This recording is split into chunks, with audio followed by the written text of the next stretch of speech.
One of the main things I didn't like about it is the story was cool, but the characters have now turned into caricatures of themselves. They made Drax a dumb butt, a complete idiot throughout the entire movie. And Drax was not an idiot. That was never Drax's He was thing. very literal, so he was perceived as an There idiot. was funny moments, comedic moments with him because he was a literal person. One of the funniest ones was when he was asking Ego in the second movie about whether or not he had a penis. He's like, "Did you make a penis?" And he's like, "Oh, we don't want to know about that." He's like, "Well, he had to make a baby somehow." And then they're like, he's like, "I want to hear about my parents doing it." And Drax is like, "Why not? My father would tell us every solstice about the story about how they impregnated my mother." You know, and it's like, it's fantastic. It's beautiful. Jenner you know, tries like, to get mom to do that to us on her birthday. so he wasn't like this idiot. He's just somebody who was very literal. This movie, he's an idiot the entire movie. And I hated that. And then Gamora, they tried to make her so angry and so evil at the start of the movie that by the end, when she softens and becomes like this lovable sort of person, it didn't feel earned at all. It's like, you cannot have that kind of transition over one movie. Yeah. It's like what they did with Game of Thrones, where they tried to like change the Mother of Dragons, like her entire character, by the like previously on. Oh, you absolutely compare Game of Thrones to everything. If you want to talk about unearned choices, when she burns the whole town, like let's set it all on fire. Yes, that's the unearned choice that everybody knows. You've wasted 8 years of my life, or whatever, with this dumb show. But I felt like that was throughout. I really did not like what they did with the characters, which is what makes this movie good, not great. This content is brought to you by NotGospelStudios.com. Also, now you may not have picked up on this. You may, well, the way I did, and it's my fault because I'm sensitive to it. I felt like they were making fun of all the male characters throughout the entire movie. I felt like Star-Lord was this drunk idiot at the start of the movie, and throughout most of the movie had nothing good to contribute. Nebula picks up all the pieces, comes with all the plans, and is a bad A. You think they feminized Guardians of the Galaxy? Right. Drax is so dumb and so ignorant. He's just basically a wrecking ball the whole... What's her name has to be his like mother and monitor him the entire time. Nebula and Mantis both have to monitor him and mother him the whole time. And in the end, when Mantis says...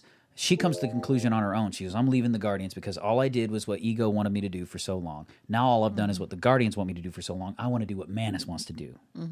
That's cool. How did Drax find out what his calling was? Nebula told him. She's like, "I realize you never were meant to be Drax the Destroyer, but you were meant to be a dad." When he saw him with all the kids. And I'm like, so you give him no agency in his own life. It would have been way cooler if Drax looked and says, "I was never meant to do the Guardians of this, that, and the others. I was meant to be a father. That was taken from me from Thanos. I'm going to go be a dad." Yeah, and it would have brought it all full circle back to... It would have showed depth in his character. Instead, he's so stupid he can't even figure that out for himself. Now, do you think they did it that way because they're not continuing his character on past this? I think they did it that way. The way they chose to do it was because... the movie's self-aware, and they know the things that worked. So Drax was comedic relief, and Dave Bautista improv'd a lot of stuff in those movies at times. Improv'd a lot of the comedy. He's a funny dude. But is Gamora about to get her own movie too? Like the way they ended it with her, like you said, he's not going to be in it, so they did that with his character. Are they making a movie just on her? Is that why they made these choices with her character? I think they're going to make a movie with Gamora and Star-Lord, or a show with Gamora and Star-Lord or something, because they said Star-Lord will return at the end of the whole movie, at the very, very end, after the last end credit scene. They said Star-Lord will return. So it makes me think that people got to be not satisfied with how Gamora and Star-Lord ended. Like, they want them to be back together. So there's probably going to be either a Disney Plus series or some special that sees them get back together. But I had no interest in Gamora at the start of the movie. She was so evil. It's like... It wasn't her. You're a It makes butthole. sense. No one wants to be around you. Yeah. And that was the only time I actually could be proud of one of the male characters, was when Star-Lord finally tells her, "Just stay away. Just get out of here." You know what I'm saying? Like, leave us alone. You're a butt. Like, after he goes through all the crap and he wants her gone, that's the only time I actually could be proud of me. "Hey, man, you did a good job." I feel like they pooped on the male characters a lot through the whole movie. Didn't give them a whole lot of agency. And I'm not offended by uplifting female characters. I'm just like, don't do that at the expense of your other characters. Yeah. You know?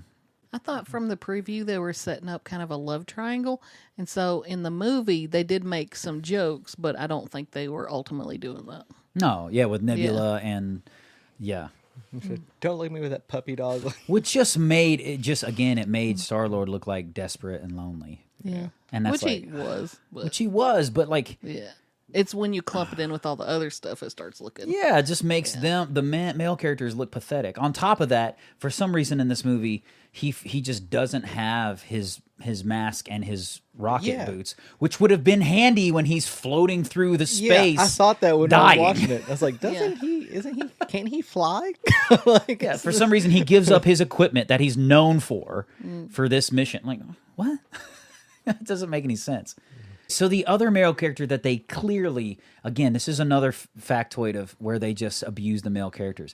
Adam Warlock is a complete idiot. Yeah, he's absolutely a buffoon. Oh, yeah. In the comics, he's... Oh, and even naming him Adam, talking about religious undertones. Sorry. He's in the comics, he's a legendary character. Oh. He's one of the reasons they're able to beat Thanos, is Adam Warlock.